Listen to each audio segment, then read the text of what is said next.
चलिए दोस्तों, स्वागत करते हैं आप सभी का एक्सलेंट कोचिंग लोहरखा के इस यूट्यूब चैनल पर।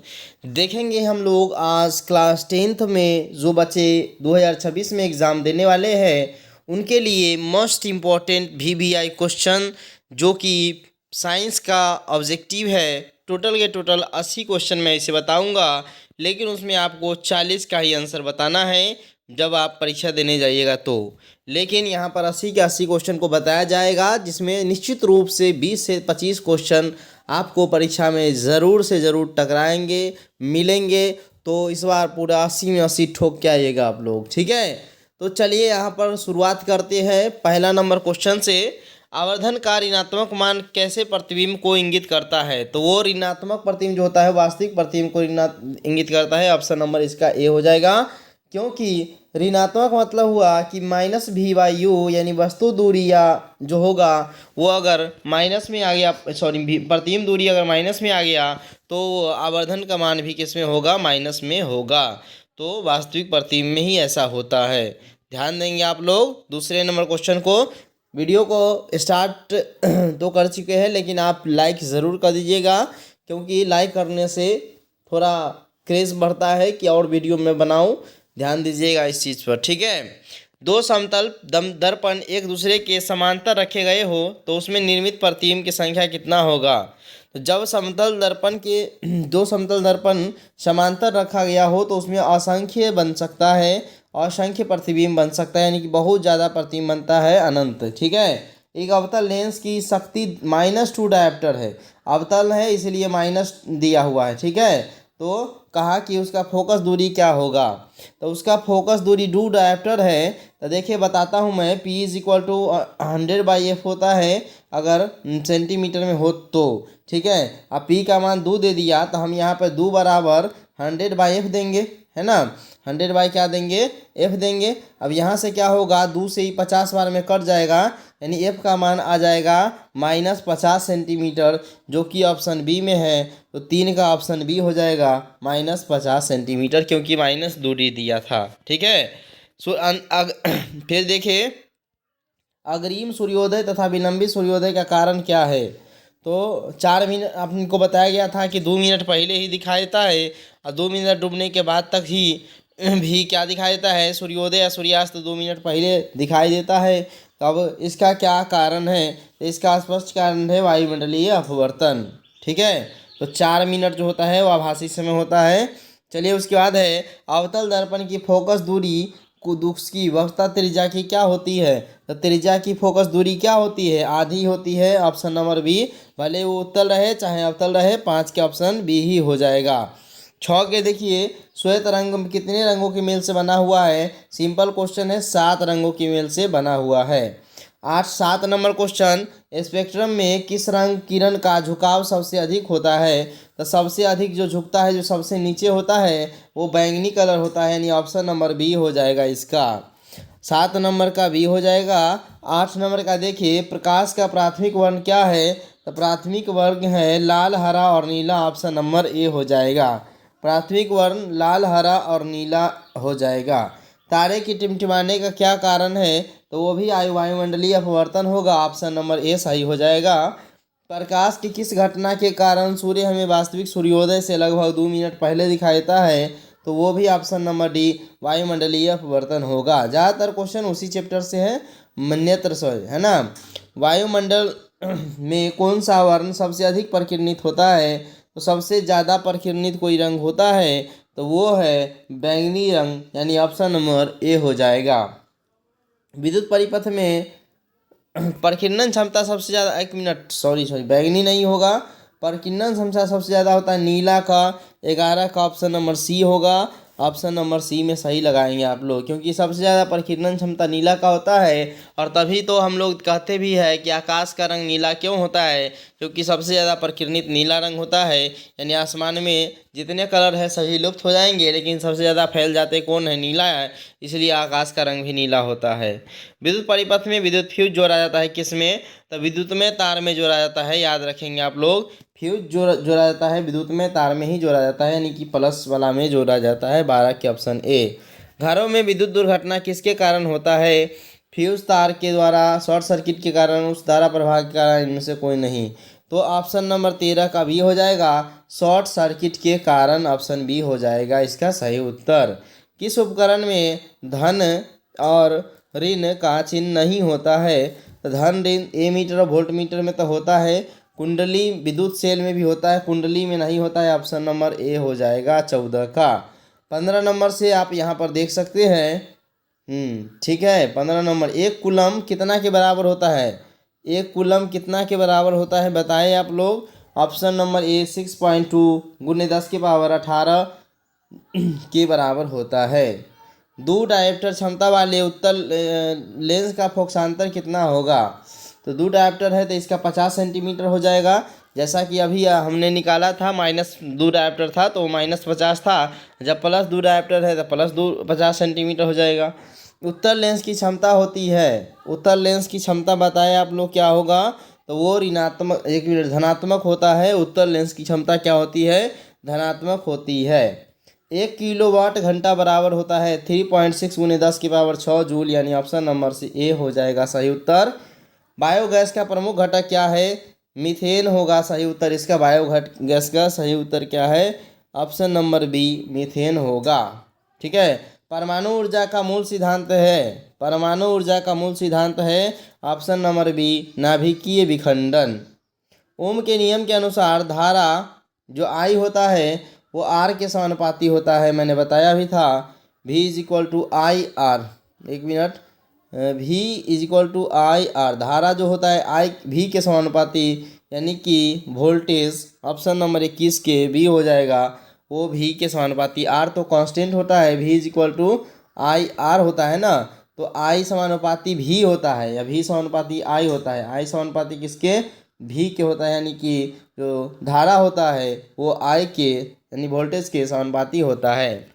जीवाश्म ईंधन का वास्तविक स्रोत क्या है? तो जीवाश्म ईंधन का वास्तविक स्रोत क्या है? तो वो सूर्य है। सबसे बड़ा स्रोत क्या है? सूर्य है। ऑप्शन नंबर सी हो जाएगा। विद्युत परिपथ में फ्यूज का कार्य क्या होता है? फ्यूज होता है विभव बढ़ाता है, ऐसा नहीं है, शॉर्ट सर्किट से सुरक्षा करना। ऑप्शन नंबर बी हो जाएगा। धारा भी नहीं बढ़ाता है, ऊर्जा संग्रह भी नहीं करता है। Option number B. घरेलू परिपथ में अर्थ तार का रंग कैसा होता है? तो अर्थिंग तार जो होता है वो होता है आपका हरा तार होता है। ठीक है। बोला गया है 200 वोल्ट 1000 वाट उपकरण द्वारा 1 घंटा में चलाने पर खपत होगी कितना वाट किलोवाट घंटा, यानी कितना यूनिट उठेगी? तो बताए आप लोग, 1 यूनिट उठेगी, क्योंकि 1 घंटा में 1000 चल रहा है, तो 25 का ऑप्शन नंबर ए हो जाएगा, 1 किलोवाट घंटा, और इसको 1 यूनिट भी कहेंगे। 1000 वाट का कोई बल्ब, ये इतना पर तो हम लोगों के घर में चलता ही है ना। 1000 वाट के बल्ब अगर जलाइएगा 1 घंटा तो उसमें क्या हो जाएगा कि 1 यूनिट बिजली उठ जाएगी। या फिर अगर 10 बल्ब अगर जला रहे 100 वाट का, तब भी 1 घंटा में 1 यूनिट उठ जाएगी। नवीकरणीय ऊर्जा स्रोत है कौन सा? कोयला नहीं है, सौर ऊर्जा नहीं है, प्राकृतिक गैस नहीं है। ऑप्शन नंबर सी सौर ऊर्जा हो सकता है और होगा भी।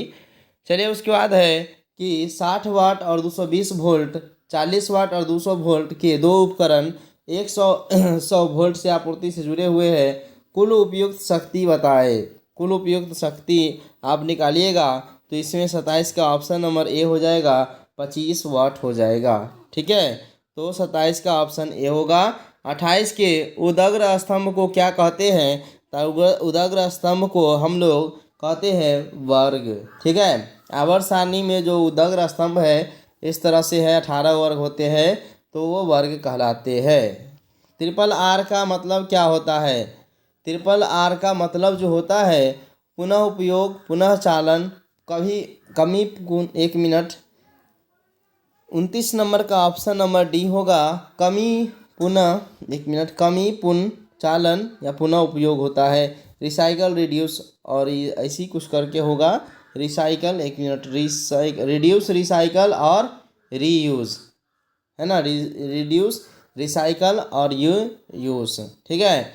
क्यूपराइट निम्नलिखित में किस धातु का अयस्क होता है? तो क्यूपराइट जो होता है वो ऑप्शन नंबर डी कॉपर का अयस्क होता है। 31 के बाद 32 नंबर से देख सकते हैं आप, ये 32 नंबर इसमें नहीं है। कोयला और पेट्रोलियम है। कोयला और पेट्रोलियम क्या है? जीवाश्म ईंधन। ऑप्शन नंबर ए सही हो जाएगा। लंबी श्रृंखला वाले वसा अम्ल के सोडियम लवण क्या होते हैं? तो 33 के ऑप्शन बी साबुन होते हैं। साबुन हो जाएगा इसका उत्तर। उसके बाद है वर्ग 2 के तत्व क्षारीय मृदा धातु। ऑप्शन नंबर सी 34 के हो जाएंगे। 35 के वर्ग 17 के तत्व कहलाते हैं। तो वर्ग 17 के तत्व क्या कहलाते हैं? ऑप्शन नंबर बी हैलोजेंस कहलाते हैं। क्लोरीन, ब्रोमीन, ब्रोडीन, आयोडीन हैलोजेंस कहलाते हैं। इलेक्ट्रॉन का अधिकतम संख्या 2n² होता है। ऑप्शन नंबर डी हो जाएगा 36 का 2n² हो जाएगा। फ्लोरीन में कितने परमाणु कार्बन परमाणु होते हैं? तो F60 होता है, आपको पता ही होगा। तो ऑप्शन नंबर ए हो जाएगा 37 का F60। कार्बन है क्या? कार्बन क्या है? धातु, अधातु, उपधातु क्या है कार्बन? बताएं आप लोग। तो कार्बन है आपके ऑप्शन सी अधातु है। फ्लोरीन अपरूप किसका है? तो वो कार्बन का अपरूप हो सकता है। ऑप्शन नंबर बी 39 का हो जाएगा। 40 का देख सकते हैं नीला थोथा का सूत्र होता है CuSO4 × 5H2O। ऑप्शन डी हो जाएगा। और CuSO4 × ½ H2O तो वो होता है किसका? प्लास्टर ऑफ पेरिस का। याद रखेंगे आप लोग। सोडियम का परमाणु संख्या 11 होता है। ऑप्शन नंबर सी हो जाएगा 41 का ऑप्शन सी। 42 का देख सकते हैं इलेक्ट्रॉन के स्थानांतरण से बने यौगिक कहलाते हैं। तो इलेक्ट्रॉन जब स्थानांतरित होगा तो कहलाएगा वह ऑप्शन ए विद्युत संयोजी कहलाएगा। एक अणुसूत्र परंतु विभिन्न संरचना सूत्र इसको समयावयवी कहते हैं। ऑप्शन नंबर बी सही हो जाएगा। लोहे पर जंग लगना किस प्रकार का अभिक्रिया है? तो लोहे पर जंग लगना जो है सो अभिक्रिया है ऑक्सीकरण अभिक्रिया, क्योंकि ऑक्सीजन का योग हो जाता है उसमें। CaCO3 को गर्म करने पर कौन सा गैस निकलता है? तो वो carbon dioxide. Option number B हो जाएगा 45 का कार्बन डाइऑक्साइड गैस निकलता है। 46 का बेकिंग सोडा का formula NaCO3। Option number B हो जाएगा। ब्लीचिंग पाउडर का सूत्र ब्लीचिंग पाउडर CaOCl2। 47 का ऑप्शन नंबर सी हो जाएगा ब्लीचिंग पाउडर का फार्मूला। आधुनिक आवर्त सारणी में कुल कितने समूह हैं? तो आपने पढ़ाई है आधुनिक आवर्त सारणी में कुल 18 समूह हैं। ऑप्शन नंबर बी सही हो जाएगा 48 के। 49 के देखते हैं हैलोजेंस और समूह 17 को कहते हैं। इसमें 49 के ऑप्शन बी। स्टेनलेस स्टील में क्या सब होता है? तो स्टील में जो होता है वो आपको पता ही होगा कि स्टील में होता है ऑप्शन ए लोहा, कार्बन और क्रोमियम। लोहा, कार्बन और क्रोमियम ऑप्शन ए। पानी की कठोरता किसके कारण होती है? तो पानी की कठोरता होती जो है सो ऑप्शन ए Ca2+ और Mg2+ लवणों के कारण होते हैं। जल की विद्युत अपघटन करने पर कौन सा गैस कैथोड पर और कौन सा गैस एनोड पर जमा होता है वो बताएं आप लोग। तो जल में होता है NaCl तक कैथोड पर माइनस वाला, एनोड पर प्लस वाला, तक कैथोड पर Cl जाएगा यानी क्लोरीन। कैथोड पर गैस कौन सा निकलता है? तो इसमें एक मिनट, जल का विद्युत अपघटन करने पर कौन सी गैस कैथोड पर निकलता है? अच्छा एक मिनट ये NaCl नहीं H2O होगा। H2O होगा। तो ऑक्सीजन अधातु है, ये भी तो अधातु ही है। तो क्या होगा H2 जो ये प्लस माइनस वाला हो जाएगा और ये प्लस वाला है यानी ये कैथोड पर जाएगा यानी ऑक्सीजन। ऑप्शन नंबर 52 का जो हो जाएगा वो ए होगा। एक मिनट, हाइड्रोजन हो जाएगा कैथोड पर। कैथोड पर क्या होगा? हाइड्रोजन हो जाएगा। 52 के बाद 53 नंबर देख सकते हैं आप लोग। लाल लिटमस पेपर नीला किस विलयन में होता है? लाल नीला किस में होगा? क्षारीय में होगा, निश्चित रूप से सही है। छालनी याद रखिएगा। क्षारीय में क्या होगा? ला से नीला होगा और अनील याद रखिएगा। अ से अम्ल हुआ, नी से नीला हुआ, ल से लाल हुआ, याद रखेंगे आप लोग। अम्ल वर्षा का मुख्य गैस कौन सा है? तो SO2 ऑप्शन नंबर जो 54 का ए है वो सही हो जाएगा। ATP का एडनोसॉफ्ट ट्राइफॉस्फेट होता है। एडेनोसाइन ट्राइफॉस्फेट ऑप्शन नंबर 55 का जो हो जाएगा ए होगा एडेनोसाइन ट्राइफॉस्फेट हो जाएगा। किस पौधों में रंध्र अनुपस्थित होता है? तो रंध्र किसमें नहीं होता है? आम में होता है, हाइड्रीला में। ऑप्शन नंबर इसका कौन सा हो जाएगा? नागफनी, फिर कनेर, फिर है ना हाइड्रीला आ गया। तो 56 का आप देख सकते हैं ऑप्शन बी हाइड्रीला में ही नहीं होता है, बाकी आम में भी तो होता ही है। संवहन ऊतक कौन सा है? जाइलम और फ्लोएम, ऑप्शन नंबर सी दोनों हो जाएगा। हमारा शरीर किस पीएच के बीच कार्य करता है? तो हमारा शरीर जो होता है वो ऑप्शन नंबर सी 7 से 7.8 के बीच काम करता है। रेजिन किस पौधों का उत्सर्जी पदार्थ है? तो रेजिन जो है सो ऑप्शन ए चीड़ का उत्सर्जी पदार्थ है। शरीर का संतुलन बनाए रखता है कौन? तो सेरिबरम या कपाल या सेरिबेलम कौन सा बनाए रखता है? तो ऑप्शन नंबर 60 का बी सेरिबेलम बनाए रखता है। मानव शरीर की सबसे लंबी कोशिका का नाम तंत्रिका कोशिका होता है। ऑप्शन नंबर 61 के बी होगा, न्यूरॉन भी उसे कहते हैं। तंत्रिका तंत्र की रचनात्मक और क्रियात्मक इकाई को न्यूरॉन कहा जाता है। ऑप्शन नंबर डी हो जाएगा। 62 का ऑप्शन डी लगा लेंगे आप लोग। 63 का संवेदग्राही अंग नहीं है, तो दिमाग तो है, आँख भी है, या कान भी है, यकृत नहीं है, यानी ऑप्शन नंबर बी हो जाएगा यकृत। मेरुरज्जु का निकलता है, मेरुरज्जु निकलता है 64 का ऑप्शन सी मेडुला से। किससे होगा? मेडुला से निकलता है। उसके बाद है देख सकते हैं पॉन्स मेडुला और मस्तिष्क हिस्सा किसका है? पॉन्स मेडुला और अनुमस्तिष्क किसका हिस्सा है? तो ऑप्शन नंबर बी पश्च मस्तिष्क का यह हिस्सा है। मस्तिष्क का कौन सा भाग शरीर की स्थिति का संतुलन बनाए रखता है, कायम रखता है? तो शरीर का कौन सा संतुलन कौन बनाए रखता है? तो 66 का ऑप्शन बी अनुमस्तिष्क रखता है। तंत्रिका कोशिका के मध्य खाली स्थान को क्या कहते हैं? तो 67 का ऑप्शन नंबर सी सिनेप्स कहते हैं। मस्तिष्क उत्तरदायी है किसके लिए? सोचने के लिए, हृदय स्पंदन और शारीरिक क्रिया के लिए। इनमें से कोई नहीं, या ए बी दोनों, तो इसका ए बी और दोनों हो जाएगा। पौधे के अग्रभाग में पाया जाता है, पौधे के अग्रभाग में क्या पाया जाता है? ऑप्शन नंबर बी ऑक्सीन पाया जाता है। पत्तियों को मुरझाने का काम कौन का हार्मोन करता है? तो option number A abscisic acid करता है। फल पकाने वाला तो एथिलीन होता है, आपको पता ही होगा। मानव मस्तिष्क का आयतन कितना होता है?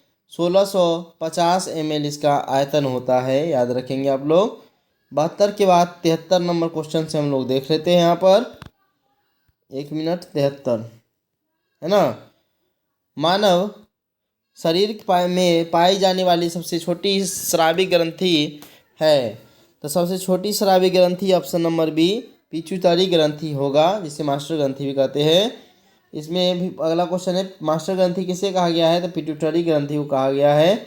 बुद्धि और चतुराई का केंद्र सेरिब्रम होता है। ऑप्शन नंबर बी 75 का हो जाएगा।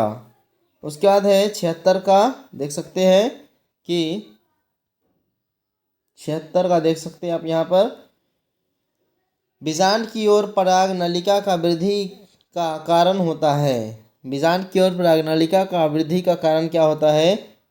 बीजांड की ओर पराग नलिका की वृद्धि का कारण होता है कैमोट्रोपिज्म। कैमोट्रोपिज्म ऑप्शन नंबर सी हो जाएगा इसका। 76 के बाद देख सकते हैं आप यहाँ पर 77 है, कौन पादप हार्मोन है? इंसुलिन और असाइटोकाइनिन ये दोनों होगा, ऑप्शन नंबर बी हो जाएगा इसका। जिबरेलिन क्या है? तो ये भी एक हार्मोन ही है। वसा, एंजाइम, कार्बोहाइड्रेट ये सब नहीं है, हार्मोन है। पौधों में जनन अंग कहाँ पाए जाते हैं? तो पुष्पों में पाया जाता है, ऑप्शन नंबर सी हो जाएगा। पुष्प का कौन सा भाग परागन बनाता है? तो परागन बनाता है पुंकेसर, ऑप्शन नंबर ए हो जाएगा 80 नंबर के, ऑप्शन ए पुंकेसर। इस तरह से टोटल 80 का 80 क्वेश्चन हमने बना दिया है।